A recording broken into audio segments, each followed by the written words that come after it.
మన పెట్టుబడి మన పిల్లల భవిష్యత్తు కోసమే కదా. మీ పెట్టుబడికి నమ్మకమైన వేదిక శ్రీవాసవి ప్రాజెక్ట్స్.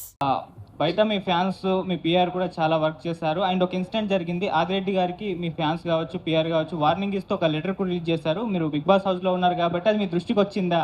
దాన్ని మీరు ఏ విధంగా చూస్తారు? నాకు ఏమీ దృష్టికి రాలేదు.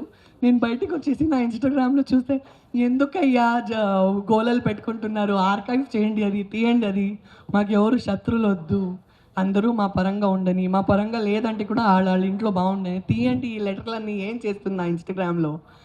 నాకు తెలియక ఇవన్నీ ఏం జరిగింది అనేసి తల కొట్టుకున్నా. బికాస్ మేము ఒక్కరి విరుద్ధంగా పోతే తనకు ఒక 10 పీపుల్ ఉంటారు.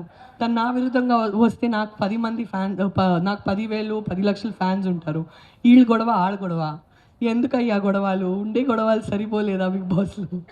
జుట్టు సగం వెళ్ళిపోయిందండి, మళ్ళీ సగమే ఉంది తల మీద. నాకు ఎవరిని ఛాలెంజ్ చేయాలని నాకు ఇష్టం లేదు. సంజన గారు హలో మేడం, ఇక్కడ సంజన గారు, బిఫోర్ కూడా మీకు ఈ ఆపర్చునిటీ వచ్చింది కదా, అంటే బిగ్ బాస్ ఛాన్స్ అనేది హిందీలో కూడా.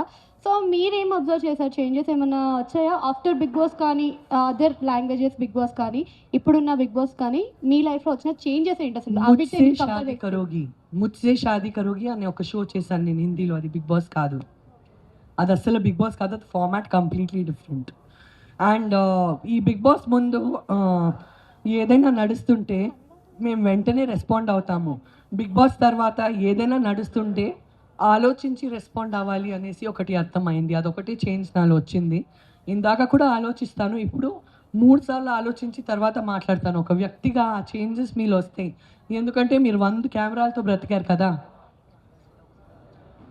మీరు 100 కెమెరాస్తో బ్రతికి వచ్చారు కదా. సో ఇందాక లైఫ్లో ఒక్కసారి ఆలోచించి మాట్లాడతాను, ఇప్పుడు 3 సార్లు ఆలోచించి తర్వాత మాట్లాడే ఒక పరిస్థితి. లైఫ్ బ్రెయిన్ అట్లా ట్యూన్ అయిపోయింది. తెలుసో తెలియక మా మైండ్ అట్లా ట్యూన్ అయిపోతుంది, ఇంకా బాధ్యత వచ్చేస్తుంది.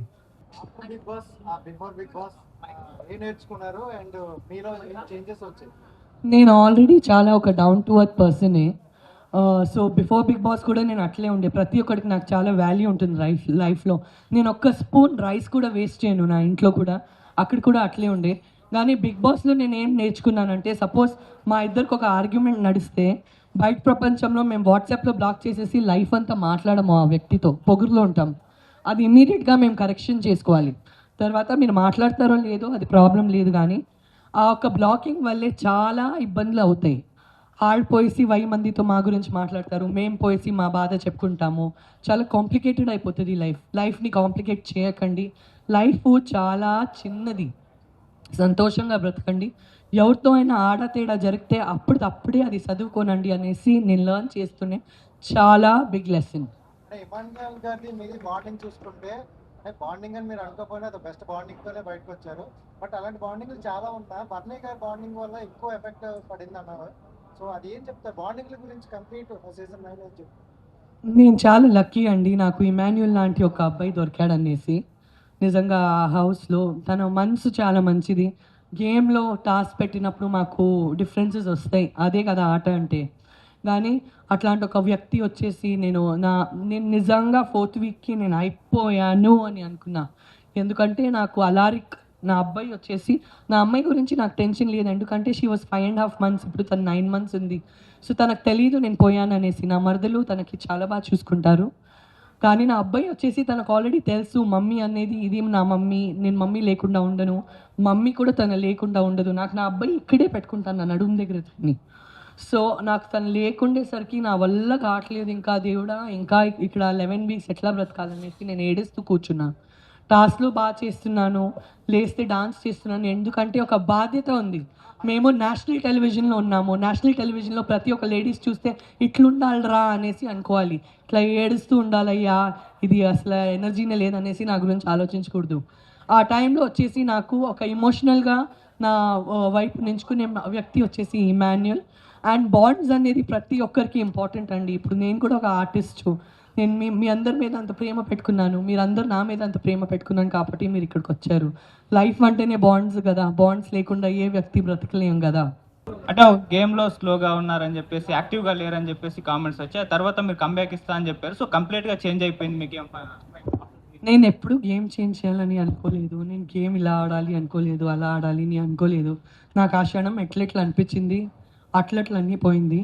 కానీ అది థర్డ్ వీక్ ఎలిమినేషన్ అవడానికి అది MEP most important player of the week and అందరికీ చికాకు ఇస్తుండే ప్లేయర్. అంటే నేను కామెడీ చేస్తున్నాను కానీ వాళ్ళు చికాకుగా తీసుకుంటున్నారు. అందరికీ ఇరిటేట్ చేస్తున్న ప్లేయర్ని ఎలిమినేట్ చేశారు. So I was doing it for fun, I was enjoying my self. నేను ఇంట్లో కూడా చాలా అల్లరిగా ఉంటాను అండ్ లైఫ్ చిన్నది, నవ్వి నవ్వి ఉండాలి, సతాయించాలి, అట్లా ఫన్ కోసం జుట్టు పీకాలి, బుగ్గలు గిల్లాలి, నాకు అవన్నీ చేయడం ఇష్టం. సో నేను అట్లా చేస్తే వాళ్ళు ఇబ్బంది పెడితే ఐ డోంట్ హ్యావ్ అది నా పర్సనాలిటీ. సో తనుజ గారి గురించి చాలా బాగా ఆడారు. తను అందరూ కష్టపడామండి, టాప్ 5లో ఉండేవాళ్ళు బాగా కష్టపడాము. ఎవరికైనా డబ్బులు వస్తే బాగా అనిపించదా? సంజన గారు నాకు వచ్చి ఉంటే చాలా బాగుండే అనేసి నాకు అనిపిస్తుంది. సంజన గారు